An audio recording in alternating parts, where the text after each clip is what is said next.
আসসালামু আলাইকুম। ইকরাসরাত মম রেসিপিতে সবাইকে স্বাগতম। আজকে আমি রান্না করব লেয়ার মুরগি আস্ত পেঁয়াজ দিয়ে, গরম মশলা দিয়ে।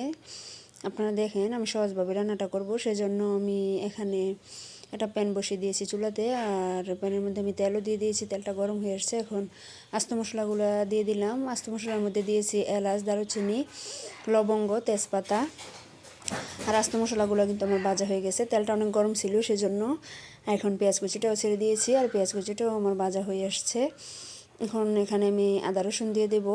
এখানে আদা রসুন আমি একসাথে বেটে রেখেছি, ওইটাই দিয়ে দিলাম। আর মাংস আমার এখানে 2 কেজি হবে। 2 কেজির জন্য আমি 4 টেবিল চামচ আদা রসুন বাটা নিয়েছি, 2 টেবিল চামচ করে। তারপর এখানে আদা রসুনটা একটু ভালো করে ভেজে নেব। ভালো করে ভেজে তারপর এখানে গুঁড়ো মশলাগুলো অ্যাড করে দেব।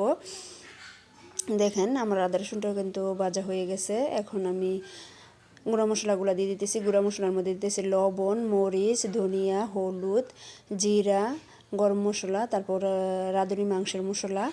আমি সব মশলাগুলা এখানে 2 চা চামচ করে দিয়েছি, আর গরম মশলাটা দিয়েছি 1 চামচ, আর মরিচের গুঁড়াটা দিয়ে দিয়েছি 3 চা চামচ।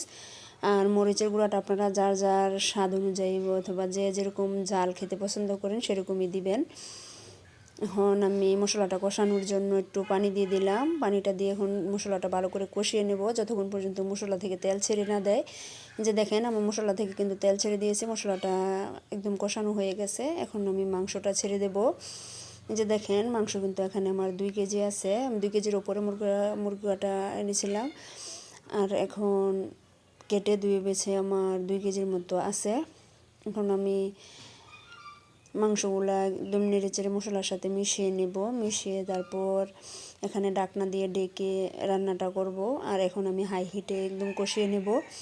হাই হিটে কষালে তাহলে মুরগা থেকে পানিটা বের হয়ে আসবে, সেজন্য প্রথমে হাই হিটে কষাতে হবে। হাই হিট দিয়ে যদি ঢাকনা দিয়ে ঢেকে দেওয়া হয় তাহলে কিন্তু মুরগি থেকে অনেক পানি বের হয়ে আসে, আর ওই পানি দিয়ে কষানো হয়ে যায়। এখন আমি ঢেকে দেব।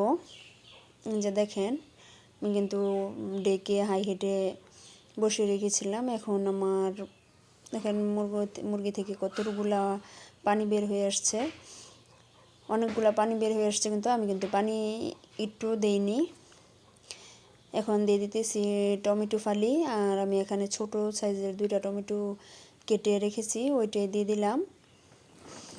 এখন আবারও ডেকে দেব। ডেকে তারপর কষিয়ে নেব। আমি কিন্তু বারবারই ডেকে ডেকে কষিয়ে নেব। যে দেখেন আবারও ডেকে দিতেছি। ডেকে এখন আবারও আর একটু কষিয়ে নেব। এই যে বারবার এই ঢাকনাটা উঠিয়ে উঠিয়ে একটু নেড়ে চেড়ে দিতে হবে, নয়তো কিন্তু তলানিতে লেগে যাবে। আর এই মুরগিটা কিন্তু অনেক ভালো লাগে খেতে, ব্রয়লার মুরগি থেকে অনেক বেশি ভালো লাগে। এখন আবারও ডেকে দিতেছি। ডেকে ডেকে আমি রান্নাটা করব। আর আপনারা যারা আমার চ্যানেলটি সাবস্ক্রাইব করেনি প্লিজ সাবস্ক্রাইব করে দেবেন, লাইক করবেন, শেয়ার করবেন। আর আমার রেসিপিগুলো যদি ভালো লাগে তাহলে প্লিজ নোটিফিকেশনটা অন করে রাখবেন, তাহলে আমি রেসিপি আপলোড করতে করতে আপনাদের কাছে চলে যাবে আর আপনারা দেখে নিতে পারবেন। এখন আমি এখানে দিয়ে দিচ্ছি বাদাম বাটা। এখানে কাজু বাদাম, কাঠবাদাম, তারপরে পোস্ত দানা, কিশমিশ আমি টক দই দিয়ে বেটে নিয়েছিলাম, ওইটাই দিয়ে দিলাম। আর এটা দিলে কিন্তু তরকারির স্বাদটা অনেক গুণ ভালো আসে। আর টক দইটা দেওয়ার কারণে একটু তাড়াতাড়ি সিদ্ধ হবে, স্বাদটাও অন্যরকম আসবে, সেজন্য আমি মশলাটা এখানে অ্যাড করছি। আর দেখেন এখনই আমার তরকারি কালারটা কত সুন্দর লাগতেছে। আপনারা জানাবেন আমার তরকারি কালারটা আপনাদের কাছে কেমন লাগলো। আর আমি কিন্তু অনেকক্ষণ টাইম লাগিয়ে একদম কষিয়ে নিয়েছি। কষিয়ে এখানে মোটামুটি সিদ্ধ করে নিয়েছি। এখন দিয়ে দিতেছি এখানে আস্ত পেঁয়াজগুলা। আমি বড় পেঁয়াজ যেগুলো এগুলা হাফ করে নিয়েছি, আর ছোটো পেঁয়াজ যেগুলো সেগুলো আমি আস্তই রেখেছি। এইভাবে পেঁয়াজ দিয়ে রান্না করলে কিন্তু এই লেয়ার মুরগিটা অনেক স্বাদ হয়। আপনারা রান্না করে খেয়ে দেখবেন।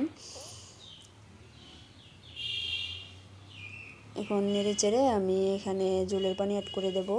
আর ঝোলের পানি আমি এখানে কমই অ্যাড করব, কারণ আমার মাংসগুলো কিন্তু সিদ্ধ হয়ে আসছে কষানোর কারণেই। অনেকক্ষণ কষিয়ে নিয়েছি, আর কষানোটা ভালো হলে কিন্তু তরকারির স্বাদটা ভালো আসে। আমি এখন গরম পানি দিয়ে দেবো। এই যে দেখেন আমি গরম পানি দিয়ে দিতেছি। গরম পানিটা দিয়ে এই পানিটা টানিয়ে নেব, তারপর তরকারিটা আমি উঠিয়ে নেব। আমি কিন্তু এখানে একদম ফুটন্ত গরম পানি ব্যবহার করেছি, আর মাংসের মধ্যে কিন্তু গরম পানিটা ব্যবহার করলে মাংসের স্বাদটা ভালো আসে। আর যদি ঠান্ডা পানি ব্যবহার করা হয় তাহলে কিন্তু মাংসের স্বাদটা একটু পানসে টাইপের হয়ে যায়। যে দেখেন আমার তরকারিটা মোটামুটি হয়ে আসছে, সেজন্য এখন আমি এখানে 1 চা চামচ জিরে গুঁড়া দিয়ে দিলাম, আর অল্প একটু গরম মশলার গুঁড়া। আমার কিন্তু ঝোল বেশি নাই, তারপরও আমি আর একটুটা নিয়ে নেব, নিয়ে তারপর এখন চুলাটা বন্ধ করে দেব। এই যে দেখেন আমার তরকারিটা হয়ে আসছে, তরকারির কালারটা কিন্তু খুব সুন্দর আসছে, আপনারা জানাবেন। আর আমার জন্য সবাই দোয়া করবেন। ভালো থাকবেন, সুস্থ থাকবেন। আসসালামু আলাইকুম, আল্লাহ হাফেজ সবাইকে।